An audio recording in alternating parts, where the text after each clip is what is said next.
Alright guys, so we have some really awesome Bad Batch news today, but we're gonna start with an Ahsoka update. So I'm just gonna put this in front of the original video I was going to upload, because I really want to talk about it. Our first official frame from the Ahsoka series has dropped. In the brand new Disney Plus streaming in 2023 special, we do see Ahsoka removing her hood in a Jedi temple. This is really huge. Our first official frame from the show. It also means a trailer could be imminent sometime in the spring. At the moment, they're gonna prioritize the Bad Batch and of course the Mandalorian Season 3. But Ahsoka and then Skeleton Crew are not going to be far behind, so it's also confirmation that Ahsoka does release next year in 2023. Super exciting stuff. But now back to the original update. Enjoy the show.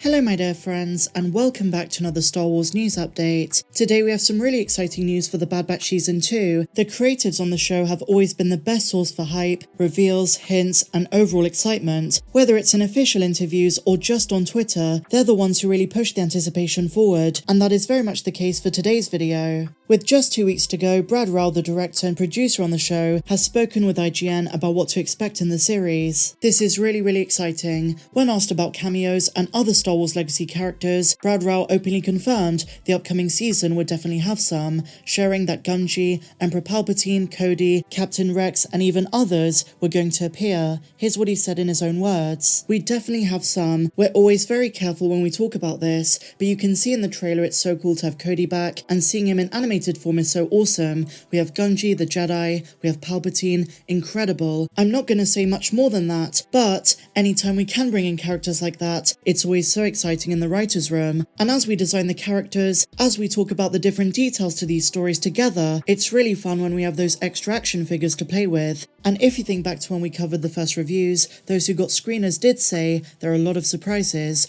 a lot of those that concern Star Wars lore. It's not just the characters in the trailer, but also some more surprises coming. And in my opinion, from the perspective of an audience member, this is one of the greatest benefits of having the Bad Batch as mercenaries. They're gonna go on so many more missions, and certainly to places that we've already seen before. Planets where there's an established history, familiar characters, and bigger tie-ins. Super exciting stuff. In the trailers, we've already seen Geonosis, Coruscant, Sereno, and Kashyyyk. And then Brad Rau teased what the team is up to in the upcoming installments. In his own words, he says they're trying to stay off the Empire's radar while being space dads, raising Omega, and she's kind of raising them too. It's this weird dynamic between all of them. And as well as being elite rogue clones, they're also learning to navigate the galaxy together. Bear in mind, my dear friends, this is a really dangerous period of time. Brad Rau then teases the massive role Omega's gonna play in Season 2. He says you see in particular how Omega's grown up a little bit, and her hair is a little longer. At some point, the Batch have saved up enough money to buy her a new outfit. Thank goodness she is not wearing Camino pajamas forever. And they're really at a crossroads. It's something we always talk about. They're gonna have to make decisions about what they're gonna do in the future, about what they're gonna do for Omega and themselves. And she's going to make her own decisions, and they have to deal with that as dads. So, you know, it's a really interesting narrative time that we're a little bit later on to deal with all of this stuff through the season. And bear in mind, we're only 6 months on from Season 1. So it does sound like the Bad Batch Season 2 is pulling out all of the stops to give us some very big surprises, and one way to do that is character appearances. We've spoken about the possibilities of Ahsoka, Wolf, maybe even Cal Kestis, or who knows, Grogu on Mount Tantis. But what about someone like Cad Bane? We saw him in the Clone Wars in the Bad Batch Season 1, and of course later in the timeline in the Book of Boba Fett. And in the latter, he didn't have Todo 360, maybe he was back at the Justifier. But the Bad Batch Season 2 could continue his story and also that of Fennec Shand in the years before the Mandoverse. And if Todo 360 is not in the picture by that time, maybe the Bad Batch can show us why. Some really interesting food for thought. And speaking of Cad Bane, the book Secrets of the Bounty Hunters has revealed something really huge. He might not have died in the Book of Boba Fett, as many of us suspected. We saw the flashing light on his chest monitor,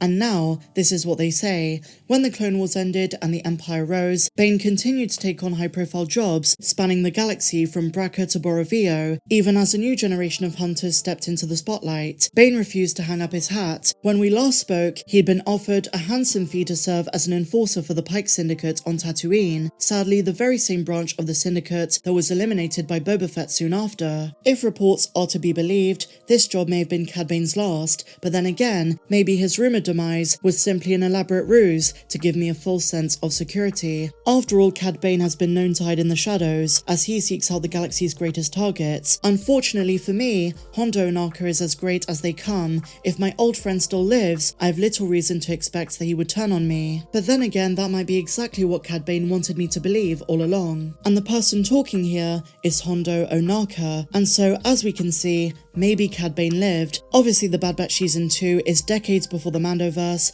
but Cad Bane might live afterwards. Who knows if John and Dave have that in store? Time will tell. And so now, my dear friends, staying on the subject of the Bad Batch Season 2, a big question that's come up now and again is, will the Bad Batch Season 2 suffer due to overlaps with The Mandalorian's third season? Mando begins streaming on March the 1st, and given the Bad Batch has 3 double episodes, one at the start, one midway, and one at the end, it means the Bad Batch Season 2 Episode 11 drops on the same week as The Mandalorian Chapter 17, or Season 3 Episode 1, and because The Mandalorian is what most fans are going to be focused on, will the Bad Batch Season 2 suffer in terms of viewership?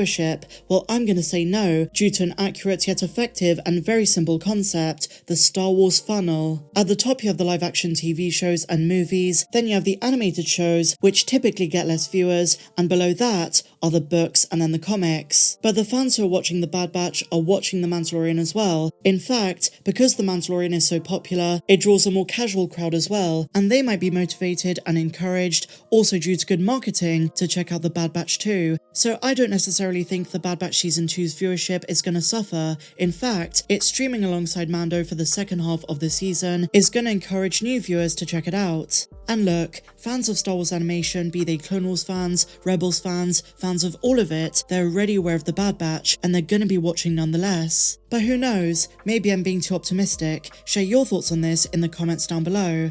And so now, my dear Mandalorians, a few points of clarification for the Ahsoka series and Skeleton Crew. The other day, I covered the most recent Making Star Wars reports, which involved a particular overlap with Ahsoka, a new kind of Nightsister, which is inspired from the ones from the Clone Wars, but ones who use a new type of magic that Thrawn is going to take advantage of. And a question I've received a handful of times is, what is the main difference between these ones and the ones we know? It's all about what Lucasfilm is doing regarding our understanding of the Force. We're going to be taken to an out-of-galaxy reality where the perception and usage of the Force is not binary in the sense of light and dark. The regular Nightsisters that we're used to tend to utilize the dark side of the Force without being consumed by it like the Sith, while these new ones, dubbed Lightsisters, are more like a fantasy type of witch which use the Force in more creative ways. But as I said the other day, this is nothing like anything we've seen before. The show will demonstrate how the Nightsisters have origins outside of the known galaxy, in what's going to be called the New Beyond, and they do not originate on Dathomir. So just a quick clarification there.